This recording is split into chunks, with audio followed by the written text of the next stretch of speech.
What's up, everybody? This is Trysta. Please subscribe to This League.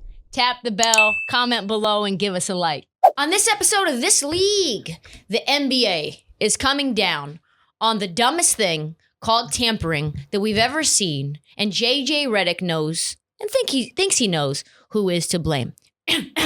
David fucking Griffin. All right, let's get into it, Marty. Drop the beat. I want to talk about tampering as a whole, but let's first start with the news because I have lots of thoughts on the whole concept of tampering. Mm-hmm.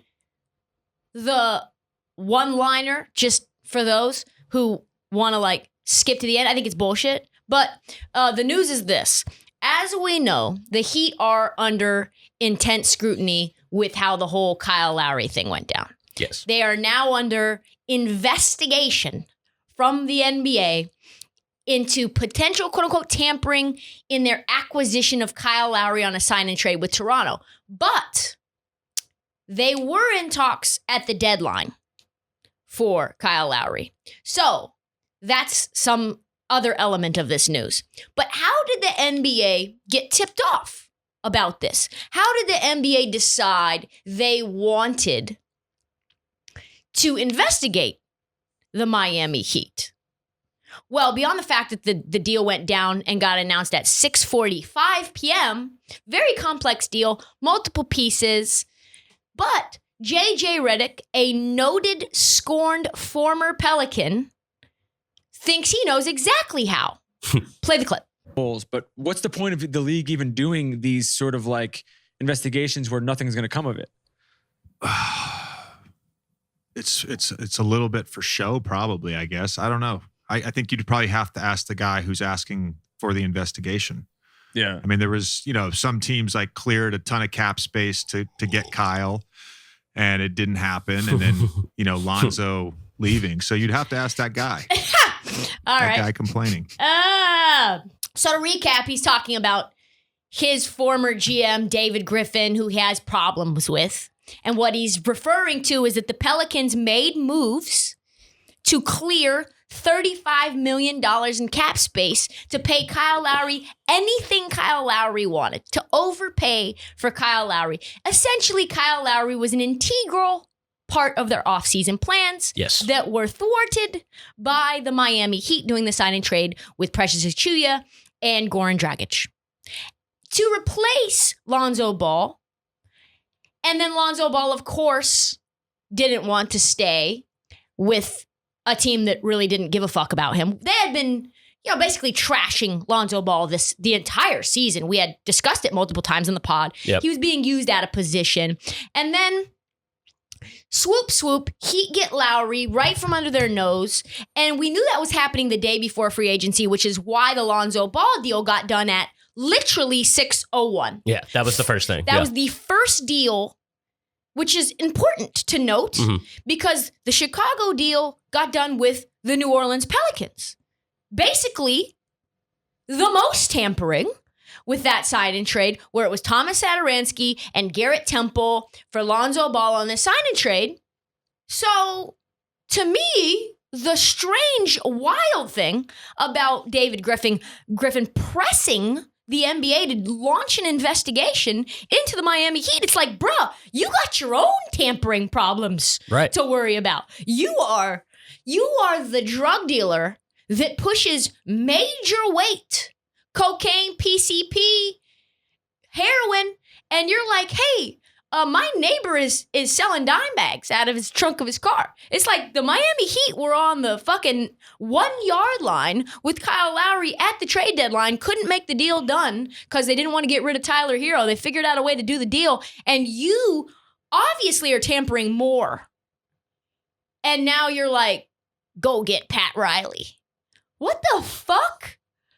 It's like Mafia Don Pat Riley? If anyone's trying to pin illegal activity on Pat Riley, that's literally like trying to pin a murder on John Gotti. It's just not going to happen. It's just Pat Riley is absolved from NBA scrutiny. Nothing's going to happen. It's going to be a little slap on the wrist. Right. But so there's heavy. I mean, I don't know exactly if there's an investigation going on, but there's heavy. Actually, there is into the Pelicans. So did that occur because he went and talked about the Heat? I think, and it just backfired. I think it was because that's funny. Bobby Marks was 15 seconds into the thing. The Chicago Pelicans deal goes down. Yeah. Obviously, it's not just Chicago that's going to get dinged. New Orleans is going to get dinged because it's the same deal. It's like both sides of that trade have to be investigated, and it's going to be worse because they lost the trade, and the only thing going for the Pelicans right now is that they've accumulated so many draft picks, and they're probably going to lose some. They're going to probably lose some draft picks, and on top of that, I don't know if you know this, but I looked into the maximum amount of fines for tampering. Do you know what that number is? No idea. $10 million for tampering. And so does that affect the cap for the next year? I think it might. That's kind of wild. Yeah, that's wild. So you've got David Griffin playing Connect 4 with the Grand Master of Chess. And it's just so funny. I love that JJ Reddick knew immediately that it's like David Griffin is the salty balls tattletale trying to saddle Pat Riley with this tampering investigation. It's like, bro, what the fuck are you doing? So funny. But not as funny to me as the fact that the league is trying to peddle to us that tampering is something that we should be outraged about, that we should all be trying to crack the whip on players and teams and agents and GMs.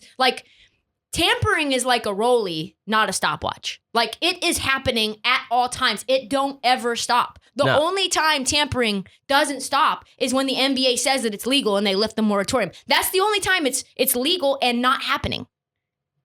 That's the only time, because it's always happening. Yeah, I mean, it's a silly thing. It's impossible to police because you can't stop players from talking. You just can't. I mean, they're going to talk. They're going to talk about how they can team up. And that just happens. And the people that end up getting punished for it, it often is pretty silly. A lot of the I remember when Steve Kerr was the GM of the Suns, he said oh yeah, if LeBron wants to take the mid-level exception, we'd take him. And he got fined for tampering for that. So it's Draymond Green got fined on, I want to say not NBA Countdown. Oh, Inside the NBA? Inside the NBA, when he said something about that Devin Booker needed to leave. Yeah. Well, I mean, it's just so stupid. It's literally or when Magic Johnson said something positive about another player, and it's you think that's tampering? Let me tell you what's really going on. Yeah, no, I've always thought tampering is just the dumbest thing in the entire world. Apparently, right now it's bubbling up. It's becoming a hot topic at Summer League. So ESPN just reported this. Quote, most team executives are quick to blame the competitive market that forces their hand by requiring them to either make offers in advance, well in advance of free agency opening, or risk being left out in the cold when the market officially opens. Mm-hmm. According to them, agents approach them and inform them weeks before August 2nd, saying you need to make bids within 24 hours or risk missing out on the most attractive targets. Yeah, makes sense. So executives say that the solution that they see is just to allow teams and agents to negotiate as soon as the season concludes. This is the worst kept secret on earth. This is what Mark Stein said, which was his example of how very obvious the tampering is. I got a tip from a trusted source. Check out Daniel Tice to Houston. 4 years, $36 million. The tip, which proved correct, was floated to me on July 29th. That was draft day. That was also nearly 4 full days before the scheduled start of NBA free agency on August 2nd. Tice's eventual deal with the Rockets was one of roughly 120 contracts and extensions agreed upon by various media outlets in the first 48. A lot of deals going down in the first 48 hours of the open market. Well, we joked about it. We were like imagine what Woj's scheduled tweets look like right now. Yeah. Exactly. Where he says the league's supposed opening bell is much closer to the end of free agency than the beginning. How niche. It's not like Kyle Lowry to the Heat, where we all could kind of guess that. Like Daniel Tice, 4 years, $36 million to the Houston Rockets. I mean, that's a smoking gun right there. So let's just stop the bullshit. I don't understand. The rule needs to change. I don't know why there's a moratorium between the end of the season and the beginning of the free agency. there's really no need to wait. Imagine if you opened up free agency as soon as the season concluded before the draft. How much better teams would actually draft? I mean, that's how the NFL does it. They do free agency before the draft. Right. Yeah. I've always thought that kind of made more sense. I mean, the only problem with it is if like, oh, so you open it right when the season ends, like people are just going to like be negotiating during the playoffs and stuff. So like, it's like no one's ever going to follow these rules. That's like the thing. So just like lift it completely. Like, why do we need this as a rule? I think free agency should be negotiated like in the last year of your deal. Decide where you want to go. Like, it's never not going to happen so that as soon as your season ends, you can just decide. Yeah. You can just Well, I guess the ink reason that is all the in. owners want it because they want to be able to negotiate with their players exclusively and stuff like that. That's, I guess, the reason. But it's still, I mean, just Then lock your players up before they're free agents. Then. that and just, yeah, no one's ever going to follow these rules. Ever. No one. Make it make sense.